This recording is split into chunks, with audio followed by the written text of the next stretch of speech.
So today's video, on the face of it, sounds like quite a boring video. I'm basically just taking my bicycle to go and get some lunch. However, the locations and the way that I'm going with the bike make it a little bit more interesting than it might seem. I am heading to Applecross, which is one of the more famous stops on the North Coast 500 route we have here in Scotland. That's a road route. But I am taking 9 miles of single track from nearer Torridon down to Applecross, grabbing my lunch and coming back. And apparently the single track is very good, very scenic, and really quite enjoyable. It's meant to be relatively easy, so this could be one for the more beginner, intermediate level riders out there. It is 9 miles either way, so we're looking at 18 miles total, maybe about 20 by the time I actually get into Applecross itself. But I've been wanting to do this one for a while, and I am finally here going to do it. So yes, I do have the e-bike for this one. I'm by myself, and I thought, well, there's no point in working too hard if I don't need to.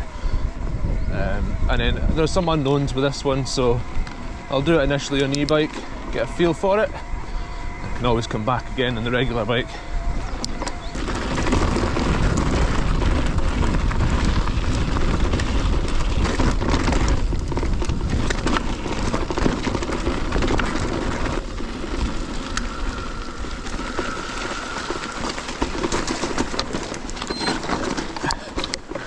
Home gear. Cheers. Thank you. Cheers.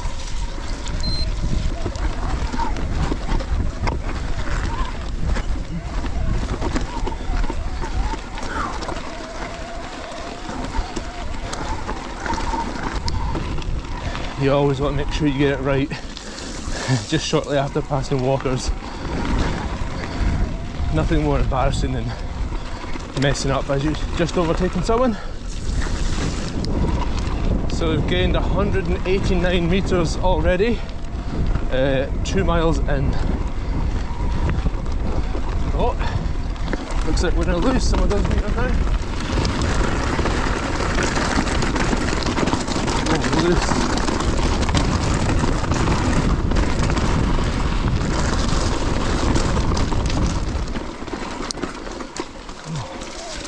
Okay, more interesting. Oh, nice.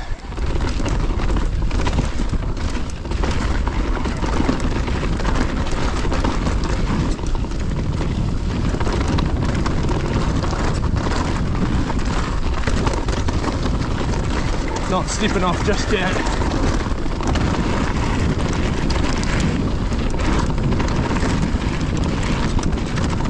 Building.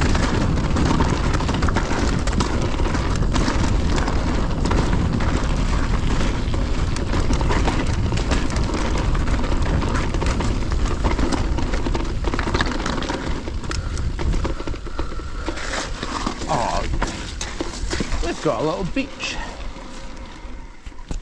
It's the little things that make the difference. Pretty legit. Temperature we're rocking.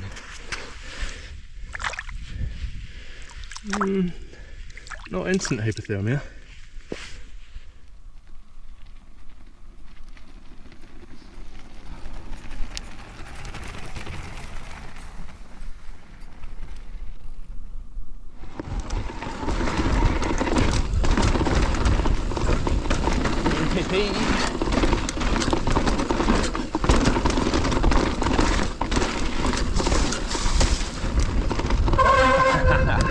Oh no, I'm just going to keep going this way. This is the wrong way, but it looks like some people have done this.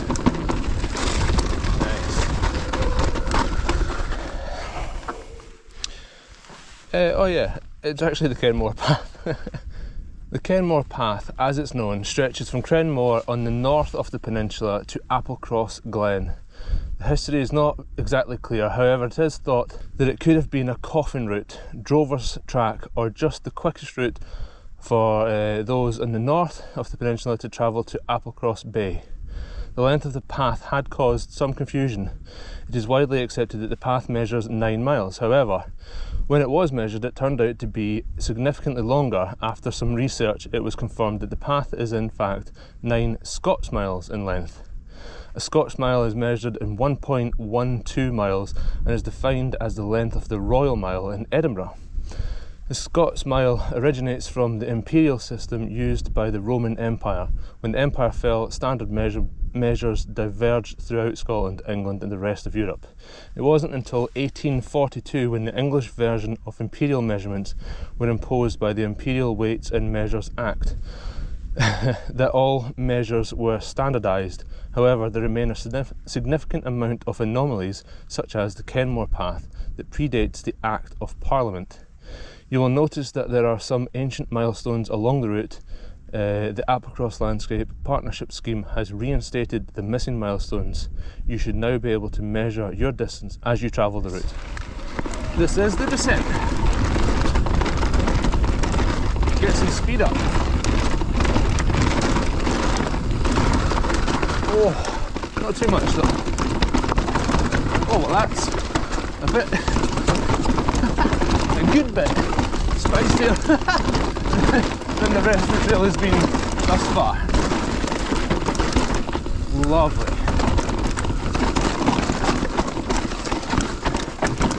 Right, everything before was a blue. This is a bit more like a red. This is really quite nice.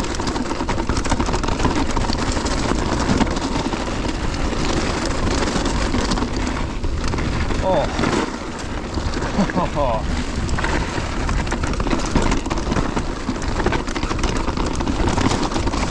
These are some jagged rocks.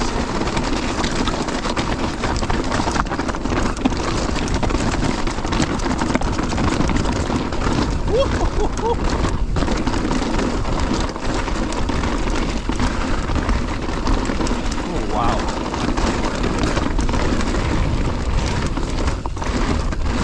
Most enjoyable.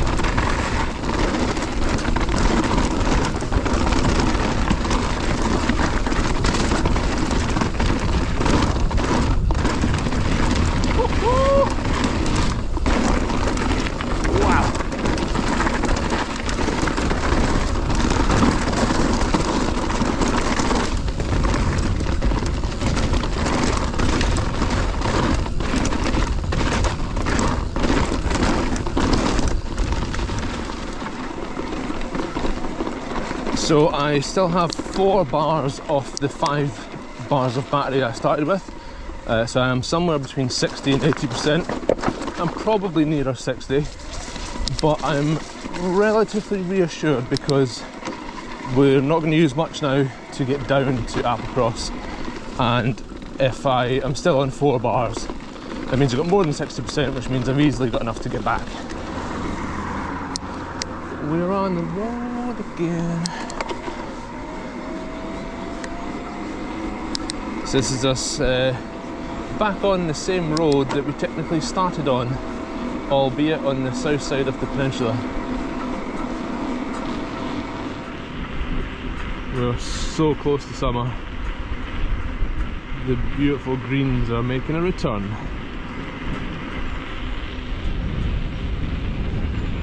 Favourite time of year. Mainly because there's no midges yet.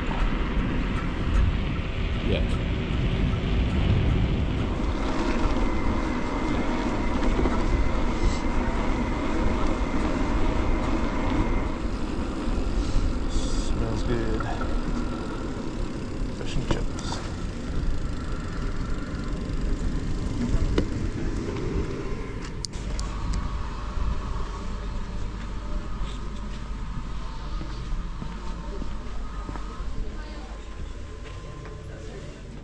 So I had planned on having my lunch outside, soaking up the views, but the only option for eating outside was out of that Airstream trailer, and they only do fish and chips, and I don't do fish ever. Unfortunately, I just don't like fish. and I'm trying to wean myself off chip shops. So I opted to sit in. I got myself a beef burger, a fairly basic choice, but I'm not long after having my breakfast, and I didn't want to have anything too big or too complex, as I was just going to be doing some exercise straight afterwards. Just busy enough to be nice, but not as crazy busy as it can get in the summer, because this place gets mobbed. So yeah, I think I got the sweet spot. So, approximately 4 miles back to the start of the proper single track. So yeah, about 40% off this route is like dead easy double track, and then a little bit of road as well. And about half a mile ago I did drop down to 3 bars, so I'm roughly on about 60% on the battery front, which is obviously ample amounts. And yeah, I'm pretty happy with how I've managed the battery.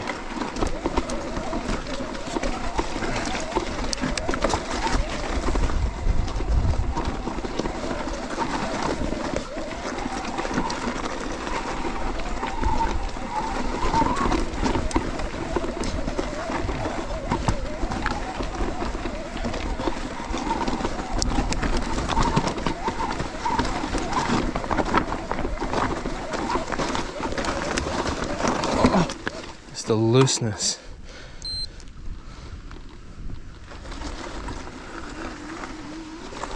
Can't say I've ever done this before. I am using walk assist while sat down. It's basically a motorbike. The world's slowest motorbike. And you know what? If I ever break my leg, this will get me off the hill.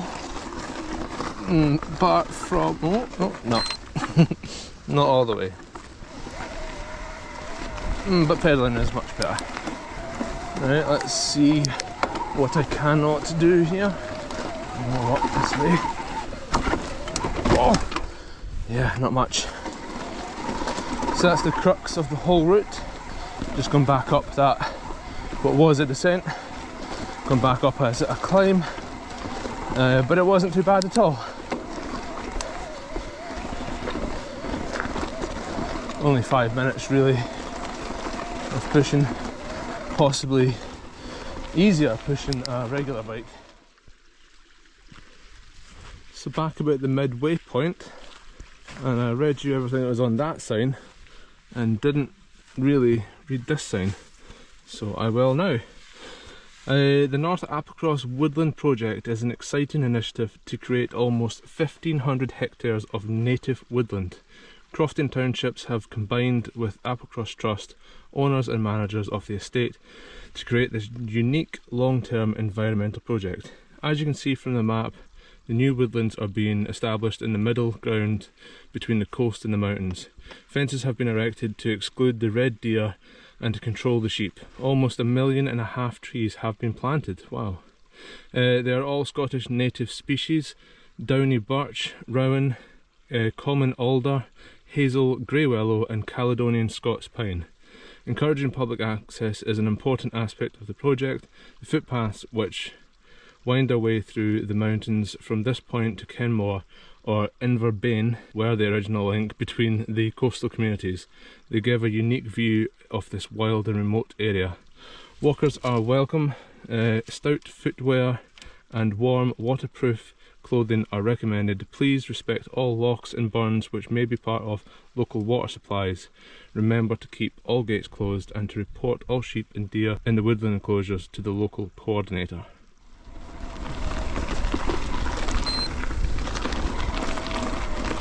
Ready to go.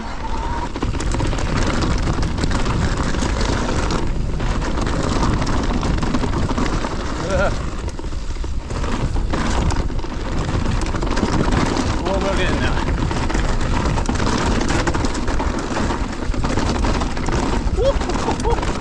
Faster than the other side. Not quite as technical though.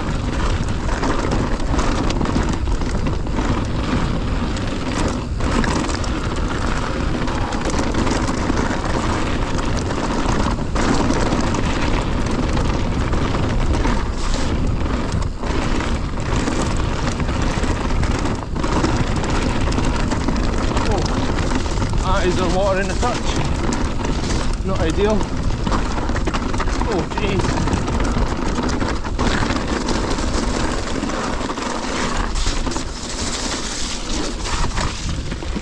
Oh.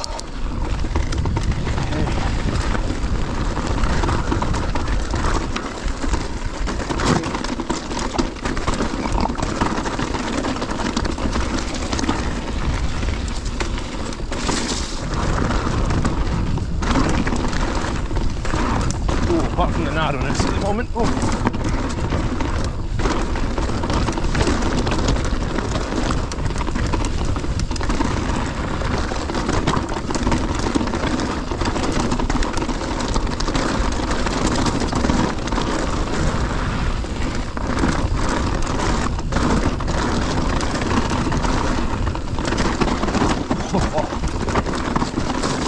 Whoa, lost the front.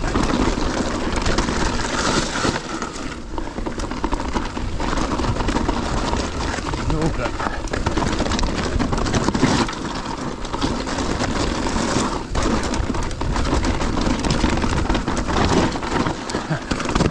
Oh, so much feathering. Oh.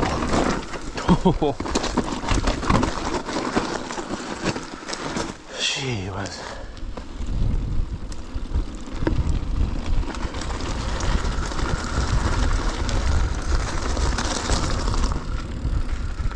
Oh yeah, I'm keeping the crafter.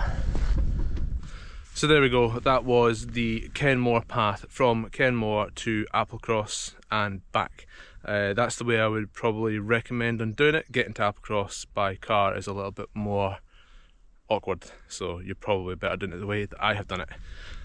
I would recommend that for intermediate riders or even more beginner end, as long as you've got spares for your punctures and stuff like that. You get a true sense of being out in the wilderness, but really you're never more than 4.5–5 miles away from help at the worst point. And overall the trail is probably graded as a blue with a couple of red sections. The red sections are more obvious because that's when you descend a bit steeper, so it's quite easy to read. You get a good wilderness feel to it, you get a nice location at either end and good food at one of the ends. So yeah, I think it's a good one. If you're just wanting a sense of adventure ride but without too much consequence, I would recommend this one. Whether you're on a regular bike or an e-bike, it doesn't matter too much. Hope you enjoyed that one. I'll fade out with the backdrop of these stunning Torridon Mountains, and we'll see you in the next one. Ciao.